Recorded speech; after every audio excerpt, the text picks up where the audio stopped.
Vallabhacharya's Suddhadvaita, pure non-dualism. True non-dualist Vedantic philosophy is very similar to Bhakti Yoga.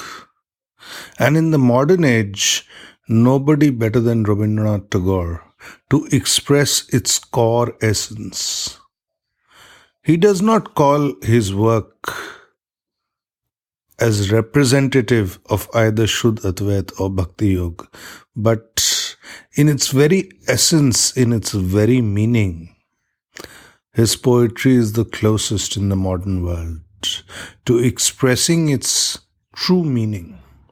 Now let's look at a very famous poem of his. It's called Unending Love. It used to be the famous actress Audrey Hepburn's favorite poem. In fact, it was read out at her funeral by the famous actor, one who has a true world following, Gregory Peck. Gregory Peck read out Unending Love. Now, a lot of other people have read it also, Martin Sheen and so on in the West. But essentially, the mystical nature of it is its very core. Here it is. It goes like this. I seem to have loved you in numberless forms, numberless times, in life after life, in age after age, forever. My spellbound heart has made and remade the necklace of songs that you take as a gift, wear round your neck in your many forms, in life after life, in age after age, forever. Whenever I hear old chronicles of love, its age-old pain, its ancient tale of being apart or together, as I stare on and on into the past, in the end, you emerge, clad in the light of a pole star, piercing the darkness of time. You become an image of what is remembered forever. You and I have floated here on the stream that brings from the fount. At the heart of time, love of one for another. We have played alongside millions of lovers, shared in the same shy sweetness of meeting, the same distressful tears of farewell, old love, but in shapes that renew and renew forever. Today it is heaped at your feet. It has found its end in you, the love of all man's days, both past and forever.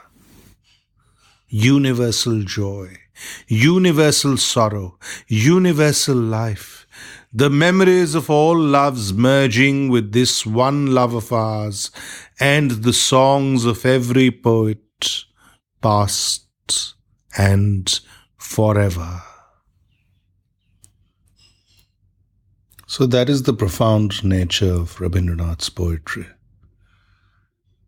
It is really the core of Vedanta, and more specifically, that Vedanta, that Shuddha Advaita, which emphasizes the eternal, endless relationship of love between the microcosm and the macrocosm, between the Atman and the Paramatman, the Jivatman and the Paramatman. It talks about that bridge which links us to the cosmic whole. That bridge is prema, that bridge is love.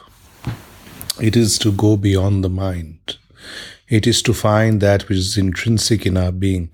And the most intrinsic part of our being, as Sri Ramakrishna used to say, is that of prema.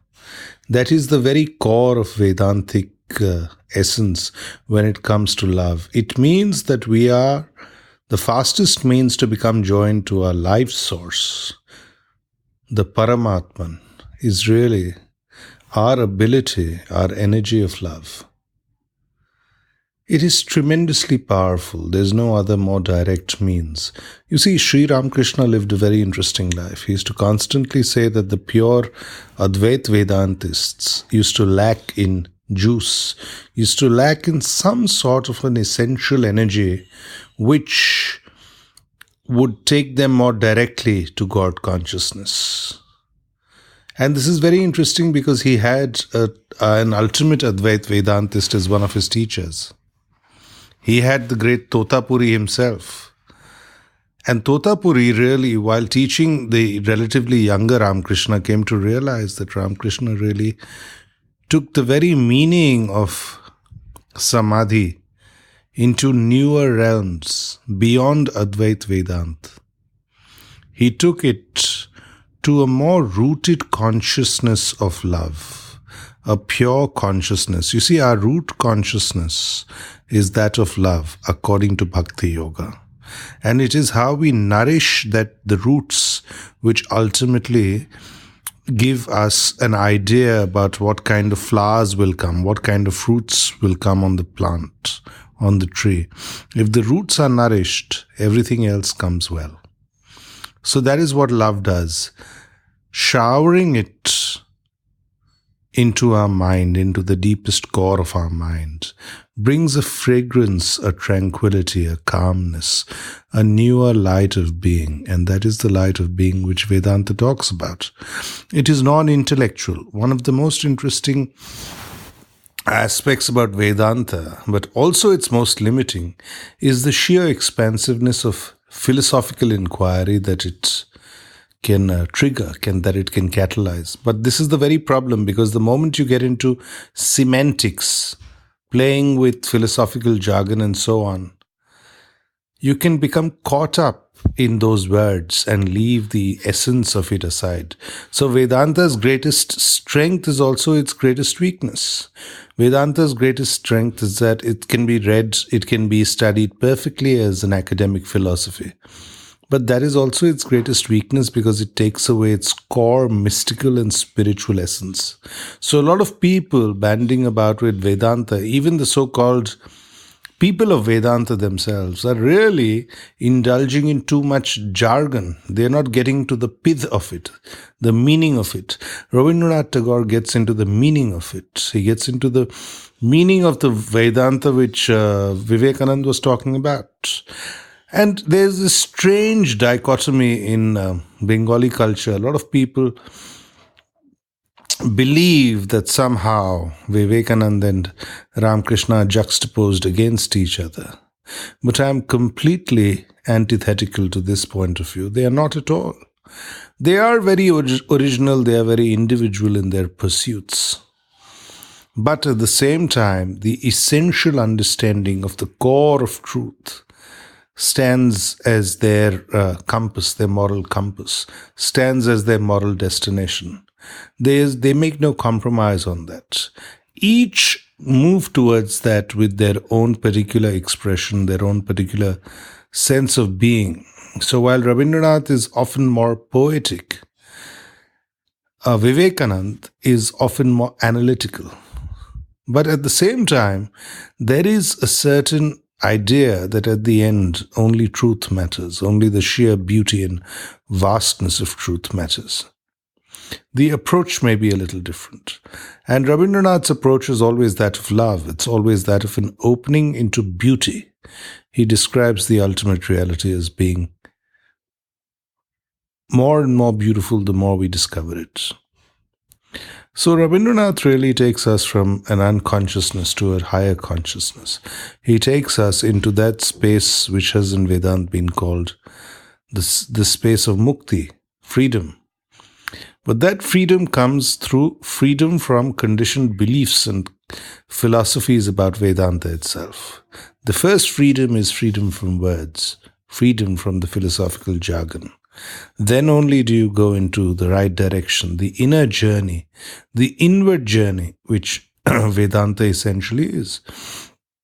And at the end of the inward journey, nothing but love will be found. That is the most subtle power within man.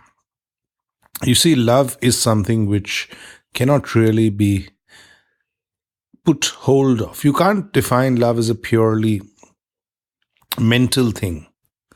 It's neither thought, nor can you say it's just a feeling or an emotion. No, it somehow feels more than a feeling or an emotion. Feelings and emotions are somehow don't give enough justice to what love is. Love is an underpinning quality of being itself. It is the very heart of being prayerful in life, worshipful in life, empathetic in life, compassionate in life. It is a great implosion of all that is good. It is a great implosion of soul, a great implosion of creativity. You can call it the rhythmic dance of your energy. You can call it the ultimate harmony of your own being. You can call it the melody, the song of being itself. Hence, how can you define it as either a thought or a feeling? It goes beyond both. It is something which is at the very heart of existence itself. It is at the very heart of consciousness itself.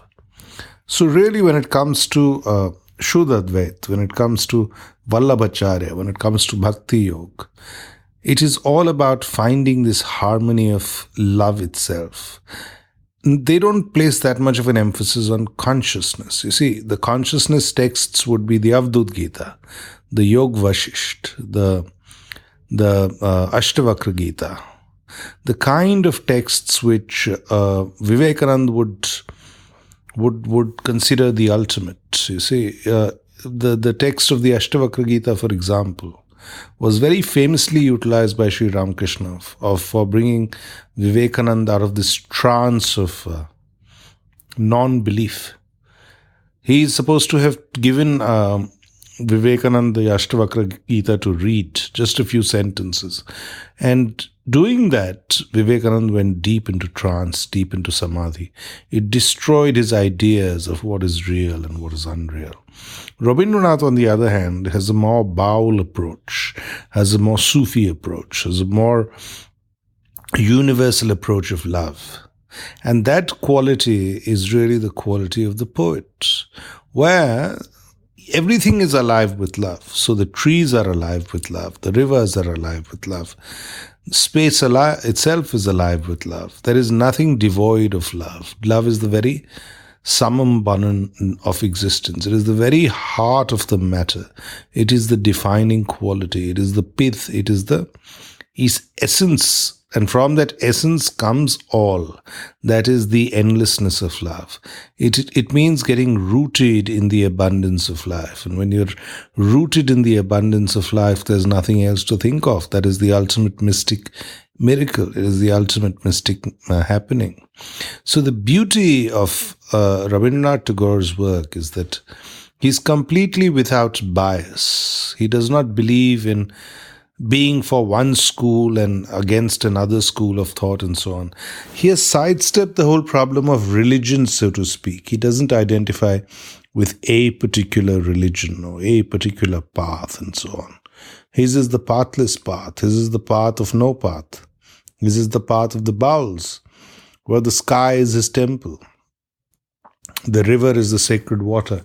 It doesn't matter what name you give the river. It doesn't have to be the Ganges.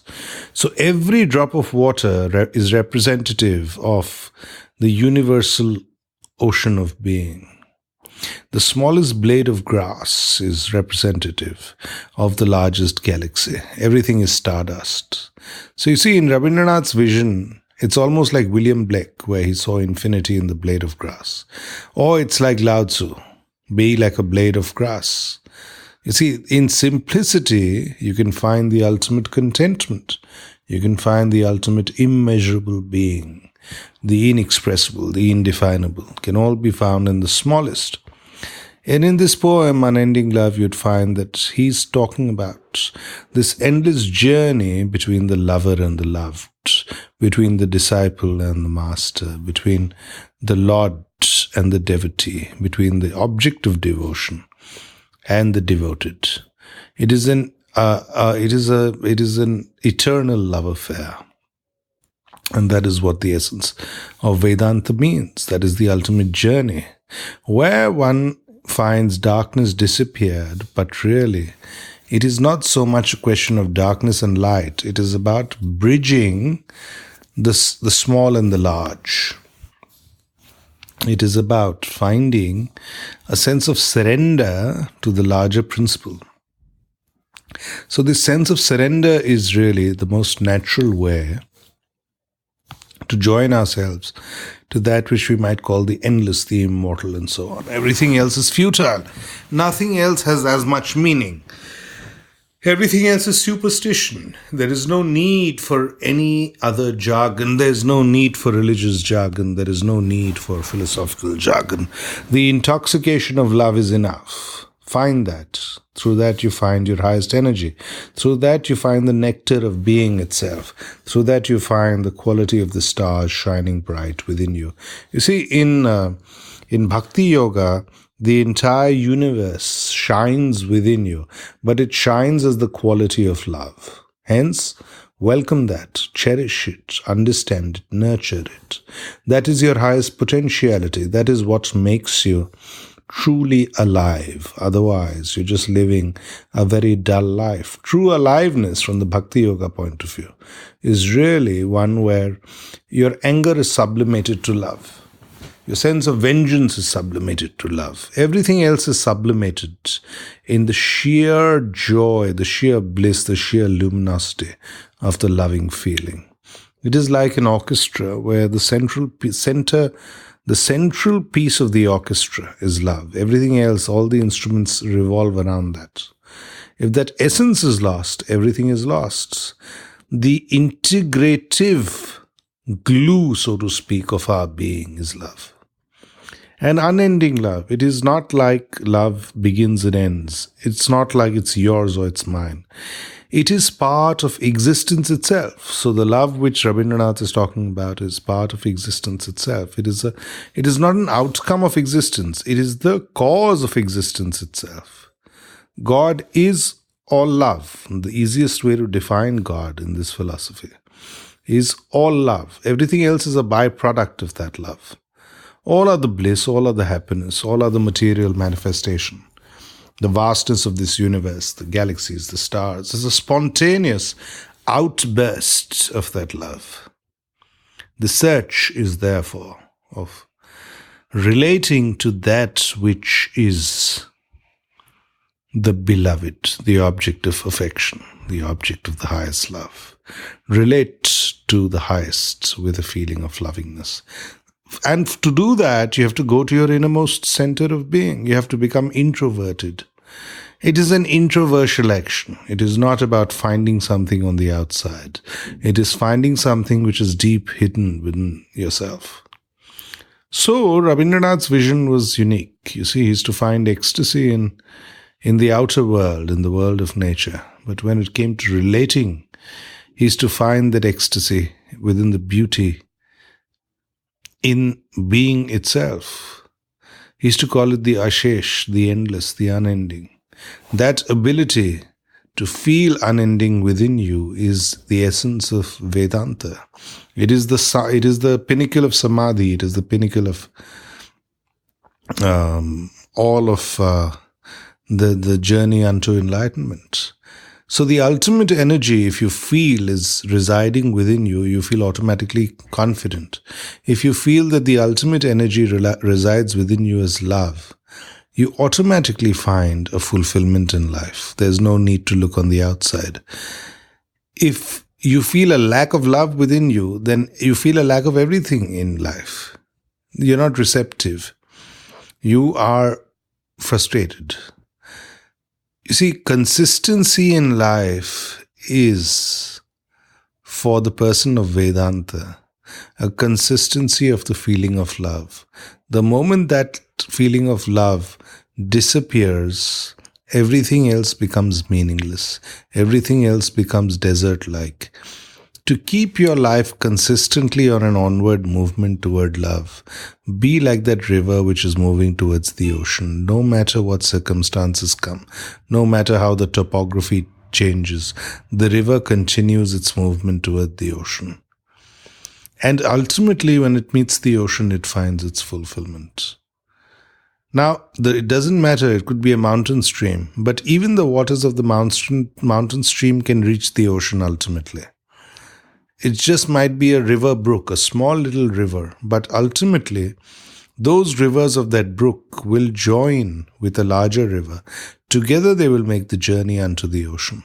So it doesn't matter who we are. This is the profundity of love from the Vedantic aspect and from the Bhakti Yoga aspect as well. That nobody is higher or lower. All you need is this sentiment, this inner saturation of love. And that takes you toward the highest fulfillment, even if you are not a person of so-called knowledge. So you see the very monopoly of knowledge, that knowledgeable people can reach the infinite, and people who are not knowledgeable will not reach the infinite, has been shattered by these sublime philosophies. And Rabindranath, being such an erudite person, never insisted on bookish learning. He himself was a dropout from school. All he insisted on was this vibration of beauty within yourself. If you find this vibration of beauty within yourself, you find this vibration of loving beauty within yourself, all the boundaries disappear. And love and beauty are natural corollaries. They are a natural parallelism. You see, where there's beauty, there'll be love.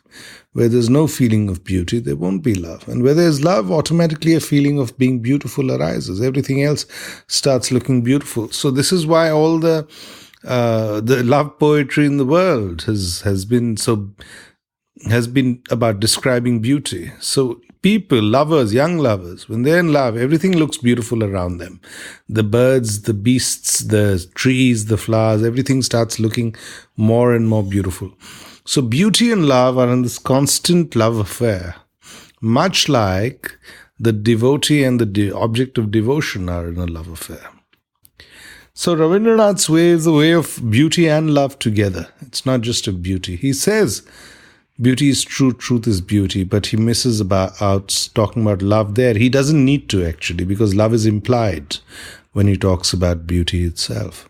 It creates an ultimate feeling of silence within. It creates an ultimate feeling of inner explosion, an inner vibration that everything is moving perfectly well. The world is moving perfectly well. And the person of true love and true beauty is absolutely fearless. You see, the person of knowledge may feel fear. The person of pure beauty, pure love, never feels fear, because neither death nor life makes any difference. It's an eternal flow. Rabindranath's talking about unending love. That love which Krishna describes to Arjun. He says the soul can neither be wet, nor can it be cut, and so on. Nor can it be burned by fire. It's unending. So know that when souls are joined in this unending flow of love, everything else becomes fresh in life. Everything becomes part of a greater infinity. Everything else feels multidimensional. It is the way of moving beyond fear. It is the way of moving into ecstasy.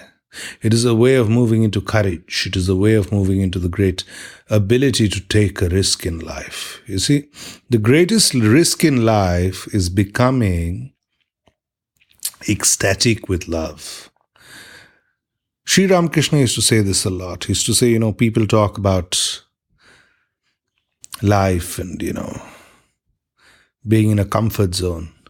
He used to say the best thing to do in life is to become intoxicated with it.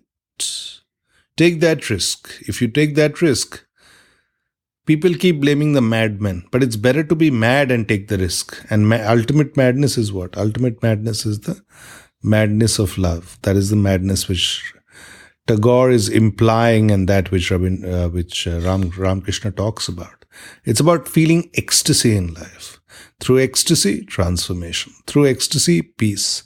Through ecstasy, bliss. Through ecstasy, profound feeling of tranquility. And when you feel that tranquility, you automatically move towards a higher consciousness. There's no need for philosophy even. In that state of being, your real birth starts. The real birth in life is the birth of higher love. That is the only true awakening. It is the beginning of the greatest ecstasy, the greatest adventure, the greatest bliss and joy in life. Without it, life is a desert. Without it, life has no flavor. It has no fragrance. Leave all else behind. Come into the ultimate union of life, where even sourness becomes sweet. You see, the ingredient of love has been described as the taste of sugar. It is that which can make even the sour sweet. So love is really not a situation which can really be described as having a particular taste, a particular fragrance. But the closest it's come to describing it is that it is sweet, the sweetness of love. And this is very interesting. Love has always been described as a sweet thing, from Shakespeare to Kalidas to Goethe to any poet in the world. You see, it has a certain vibe of the sweet. So this tender feeling, this affectionate feeling of vibration within yourself, within the deepest core of one's being, is the way love has been described. And that is supposed to be the spark to the deepest creativity. That is supposed to be the spark which takes away our dullness, takes away our misery, makes us feel relaxed in mind, makes us feel as if we are vibrating with a higher energy. And when you feel vibrating with a higher energy, you automatically find life moving towards a more optimum state of being. You automatically find yourself moving towards a greater feeling that you can achieve more and more. You move towards higher achievement in every sphere, not just the spiritual sphere. So at a very practical level also, to be fulfilled, to be happy in life, all we need to feel is this deeper vibration of love and gratitude towards that which is higher. And not as a manufactured feeling, as a spontaneous feeling. Knowing that it is the essence, it is the very tune of existence. Existence's tune is comprised of love consciousness.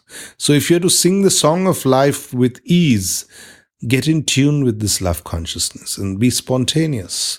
It doesn't require you to look and search. It is already with you. It is as the nightingale sings her song, as the cuckoo sings her song, so too is the human being to sound their song of love. And through that, even the mediocre becomes the superconscious. Even the unintelligent becomes hyper-intelligent. It is the catalyzing factor. It is the difference between dullness and greatness, between the ordinary and the extraordinary, between the superfluous and the deep. So at the center of all things is this ability to understand that our essential self is comprised of this ingredient, which can be called the very fount of being, the very foundation of being. It is that which has been called prema, ishq, mohabbat, love, in various languages of the world. Essentially what it denotes is joy. Essentially what it denotes is a feeling that you are blessed with a greater grace in life. If you feel that you are blessed with a greater grace in life, you find that all of life starts looking like a singular unity. All of life starts looking as a luminous light. All of life starts looking as being creative. And you never feel a feeling of aloneness. You see, why do human beings feel alone? They feel alone because of this dearth of love. But love is something which is not expressed in Rabindranath's poetry as between a man and a woman. No. It's expressed between the individual and the infinite. So that's the most beautiful part. And when you find this relationship between the individual and the infinite, you can never feel lonely. You can feel solitude, yes, but solitude allows you to connect to the infinite. So the very problem of loneliness in life is completely solved when you come to love. All you have to do is be more alert to it, be more aware of it, aware of its transformative, luminous ability within your being. It exists within you. At the center of the cyclone that is your being exists this catalyzing factor, subtle. It cannot be held, it cannot be It's like the soul. It has no real characteristic. It is just a vibe, a feeling. Yet, the greatest vibe and the greatest feeling is the essence of all existence. You see, it reminds me of the Upanishadic story of Shwetaketu, who he asked his father Uddalak about ultimate reality. What is Brahman? Brahman is really the way of describing ultimate reality in Vedanta. So his father Uddalak told him to take the seed of the Nyagro tree. So he took the fruit of the Nyagro tree and he broke it open and he saw the seeds. So his father said, now look at the seeds. Now break open the seeds. And he broke open the seed. And his father said, what do you see there? So he said, no, I see something inside the seed. So his father said, break open that. So he kept on breaking. And then ultimately he said, but father, there's nothing else which remains. And his father said, see, out of nothing came this great tree, this Nyagro tree, this banyan tree. And that is the way existence is. It comes out of nothing. Or it comes out of the most subtle thing. That is the wonder of existence. And in this philosophy of suddhadvaita, everything comes out of love. You cannot really say it comes out of something. That thing doesn't exist because it's talking about love. It comes out of a nothingness, but that nothingness is love. So in Taoism of China, for example, they say everything comes out of nothingness. It's a philosophy of negation. But on the path of Shuddhadvaita, it means that everything comes out of something. That something is love, but in a way it's nothing because it cannot be held. It is not something materially accessible. It is of the nature of the infinite, but it has no dimensions of its own. It is both nothing and infinite at the same time. So it is a zero and infinity at the same time. That is its entire beauty. That is its entire greatness. It implies that even the ordinary devotee can have the infinite within themselves. Even a person who considers themselves nothing can find everything within their limited self, within their limited complex of mind, body, spirit, and so on. Hence the primacy of love. Now, it is not about really one philosophy against another philosophy, Bhakti Yoga against Jnana Yoga, and Shuddhadvaita against Advaita. You see, ultimately all these philosophies are all joined together. The thing is that most of us feel intimidated because different schools say different things. Sanatana Dharma is so vast. This creates a certain fear of these philosophical systems. This creates a certain intimidation about what they imply. Essentially, they are all joined by a few core principles. Those core principles you might sum up as Sat Chit Ananda, or Sat is truth, Sat is truth, Chit is consciousness, Ananda is bliss, or Satyam Shivam Sundaram. So things like that. But one thing which is common and sometimes unsaid to all these mystic formulae is love itself, prema. So when you talk about Ananda, when you talk about complete blissfulness, within the word Ananda, automatically the wisdom of love is implied. It doesn't need to be said. There is no bliss without love. There is no bliss without the source of love running very deep within the person who's experiencing Ananda. So the Rishi who is in a state of Ananda, or the Buddha who's in a state of Ananda, has a substratum of love within them. It doesn't need to be said because it is a very subterranean feeling. It is something which is existing at a very substantive foundational level. It has no reflection in the human mind as such. You see, it's very interesting when a lot of neurological tests are done on meditators and so on.